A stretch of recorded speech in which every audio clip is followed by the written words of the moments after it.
जय माता की। आप सबका हमारे YouTube चैनल जय माता की में बहुत बहुत स्वागत है। आज हम करेंगे कार्तिक महात्म्य का छठा अध्याय। छठे अध्याय को आरंभ करने से पहले यदि आप हमारे चैनल पर अभी अभी नए आए हैं तो कृपा करके चैनल को लाइक, सब्सक्राइब और घंटी जैसे दिखने वाले बटन को भी दबा लीजिए ताकि आने वाली नई वीडियो की नोटिफिकेशन आप तक पहुंच सके। तो शुरू करते हैं छठा अध्याय। सूत जी ने ऋषियों से आगे कहा, ब्रह्मा जी से अब तक की 5 अध्यायों में विभक्त कथा सुनकर श्री नारद जी गदगद हो गए। वे ब्रह्मा जी को प्रणाम करके विनम्र भाव से बोले कि हे पितामह, अब आप कृपा करके कार्तिक मास के महात्म्य का विस्तार पूर्वक वर्णन कीजिए। नारद जी के मुख से यह सुनकर ब्रह्मा जी बोले कि हे पुत्र, तुम बहुत ही उदार और सभी प्राणियों का भला चाहने वाले हो, इसलिए मृत्युलोक के निवासियों के भले के लिए ऐसे ऐसे प्रश्न पूछ रहे हो। सुनो, आज मैं तुम्हें ऐसी कथा सुनाता हूँ जिसके पढ़ने और सुनने मात्र से ही समस्त पापों का नाश हो जाता है। अपनी बात को आगे बढ़ाते हुए श्री ब्रह्मा जी ने कहा कि हे नारद, सुनो, साधु संतों का सत्संग अति पावन और दुर्लभ होता है। यह सांसारिक भय को दूर करता है और ज्ञानी ध्यानियों को मोक्ष प्रदान करता है। जिसकी जैसी कामना होती है उसकी वैसी ही कामना पूरी हो जाती है। जिस प्रकार गंगा जी पापों को धो देती है और सूर्य भगवान पापों को भस्म कर देते हैं, ठीक उसी प्रकार से संत समागम पाप, ताप तथा दीनता तीनों को ही नष्ट कर देता है। आधे क्षण को साधु समागम भी मोक्ष प्रदान करने वाला होता है। इतनी बात सुनकर तमाम ऋषि और मुनियों ने कहा कि हे सूत जी, अब आप कृपा करके कार्तिक मास महात्म्य का इतिहास और उसका प्रसंग सुनाने की कृपा कीजिए। श्री सूत जी बोले कि हे ऋषियों, इस समय चंद्रबदनी एक कमल के समान कमल नयनी श्री सत्यभामा के मन ही मन में विचार किया कि मैं धन्य हूँ, जिसके पतिदेव स्वयं त्रिलोकीनाथ भगवान मधुसूदन हैं और वे 16,108 रानियों में सबसे बढ़कर मुझे ही प्रेम करते हैं। जिस कल्प वृक्ष की पृथ्वी पर बसने वाले प्राणियों बात तक नहीं जानते, वह कल्प वृक्ष स्वयं मेरे आंगन में लगा हुआ है। ऐसा विचार करके सत्यभामा ने श्री कृष्ण भगवान जी से कहा कि हे प्रभु, मैं आपसे एक बात पूछती हूँ। आशा है कि आप मेरे हित के लिए मेरी इन बातों का उत्तर देने की कृपा करेंगे। सत्यभामा की ये सब बातें सुनकर भगवान श्री कृष्ण जी सत्यभामा का हाथ पकड़कर कल्प वृक्ष के नीचे ले गए। भगवान ने आगे कहा कि हे सत्यभामा, मैं अपनी सब रानियों में तुम्हें ही सबसे प्रिय मानता हूँ। मैंने तुम्हारे स्नेह के वश सूर्यराज इंद्र से विरोध करके यह कल्प वृक्ष स्वर्ग से लाकर तुम्हारे आंगन में लगा दिया। मैं तुम्हारे लिए न देने वाली अदेय वस्तु भी दे सकता हूँ और अकथ्य अर्थात न कहने वाली बात भी कह सकता हूँ। अब यदि तुम मुझसे से गुप्त बात भी पूछोगी तो भी मैं तुम्हें वह बता दूंगा। श्री कृष्ण भगवान जी की बात सुनकर सत्यभामा गदगद हो गई और बोली कि हे स्वामी, यदि आप मुझसे इतने प्रसन्न हैं तो मुझे यह बताने की कृपा कीजिए कि मैंने पूर्व जन्म में ऐसा कौन सा शुभ कार्य किया था जिससे मुझे आपकी अर्धांगिनी बनने का सौभाग्य प्राप्त हुआ और आपके साथ गरुड़ पर बैठकर ब्रह्मलोक तथा इंद्रलोक में आने जाने का अवसर भी मिला।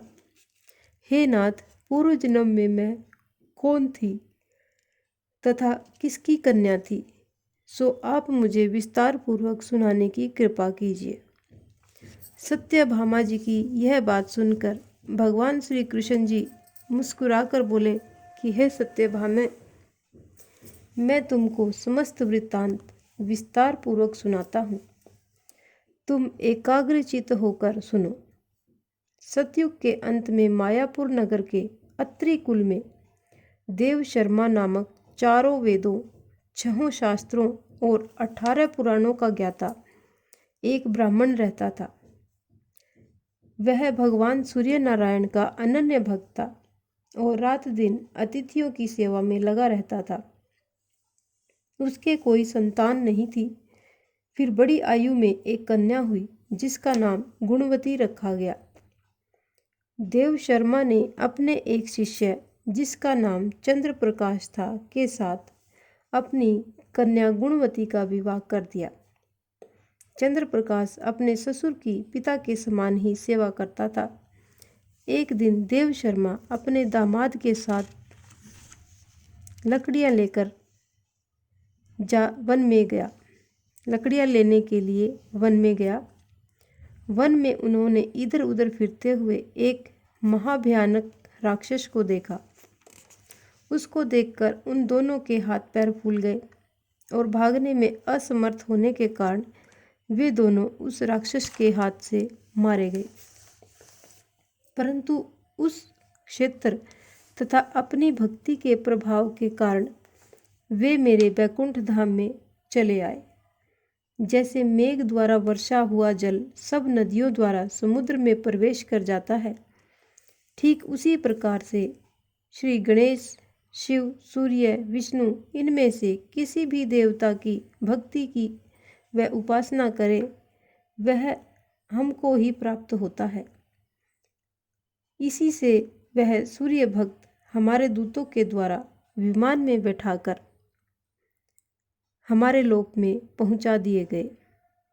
इधर उन दोनों के मरने की खबर सुनकर गुणवती ने बहुत रुदन किया और रो रो कर कहने लगी कि हे पिताजी, हे पतिदेव, अब मैं कैसे जीवित रह सकूंगी। हाय हाय, अब मुझे किसके भरोसे छोड़कर और कहाँ चले गए। अब मेरे खाने पीने का प्रबंध कहाँ से होगा। हे तात, मेरा कौन ठिकाना है। इस प्रकार गुणवती विलाप करती हुई पृथ्वी पर गिरकर मूर्छित हो गई और जब उसे चेतना आई तो वह घर का सब सामान बेचकर अपने पिता और पति की अंत्येष्टि क्रिया के लिए सामान बेचने चली गई। फिर संसार से वैराग्य लेकर भक्ति में तत्पर रहने लगी। परंतु जब उसे चेतना आई तो वह घर का सामान बेचकर अपने पति और अपने पिता की अंत्येष्टि क्रिया की। फिर संसार से वैराग्य लेकर भक्ति और वैराग्य में लीन हो गई। इस प्रकार करते करते कार्तिक मास आ गया। तब वह विधि विधान से कार्तिक मास का स्नान करने लगी और साथ ही साथ एकादशी का व्रत भी करने लगी। ये दोनों ही व्रत भगवान को अति प्रिय हैं तथा मुक्ति और ऐश्वर्य प्रदान करने वाले हैं। हे प्रिय, कार्तिक मास में तुला के सूर्य में जो प्रातःकालीन स्नान और जागरण तथा दीप दान करते हैं, उनके जन्म जन्मांतर के पातक नाश हो जाते हैं। जो मंदिर में प्रातःकाल झाड़ू देते हैं तथा भगवान जी का पूजन करते हैं, वे जीवन मुक्त हो जाते हैं। जो तुलसी के वन की पालना करते हैं, वे फिर इस संसार में जन्म नहीं लेते। एक दिन गुणवती ज्वर से पीड़ित हो गई, यानी बुखार हो गया उसे, और असहनीय पीड़ा में भी दुर्बल शरीर के होते हुए वह गंगा स्नान को कष्ट सहते हुए गई। स्नान करने को श्री गंगा जी में प्रवेश करते ही मारे शीत के उसका सारा शरीर थरथर कांपने लगा। सर्दी की वजह से उसका शरीर थरथर कांपने लग गया और वह शिथिल होकर वहीं गिर पड़ी।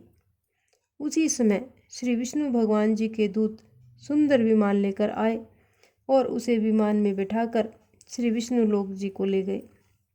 यह सब कार्तिक के स्नान और व्रत का ही प्रभाव था।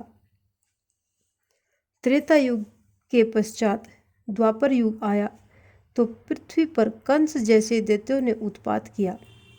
उस समय ब्रह्मा आदि समस्त देवताओं द्वारा प्रार्थना किए जाने पर पृथ्वी का भार उतारने को मैंने श्री कृष्ण का अवतार धारण किया।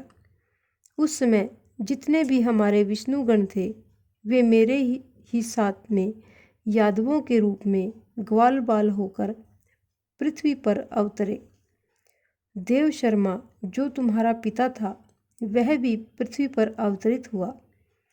इस जन्म में देव शर्मा का नाम शत्राजित हुआ और चंद्र प्रकाश पृथ्वी पर जन्म धारण करके इस जन्म में अक्रूर जी हुए। तुम उस जन्म में गुणवती थी, अब तुम ही इस पृथ्वी पर जन्म धारण करके सत्यभामा हुई। कार्तिक के व्रत प्रभाव के कारण तुम मेरी प्रिय हुई। तुमसे आजन्म तुलसी के वृक्ष को सींचकर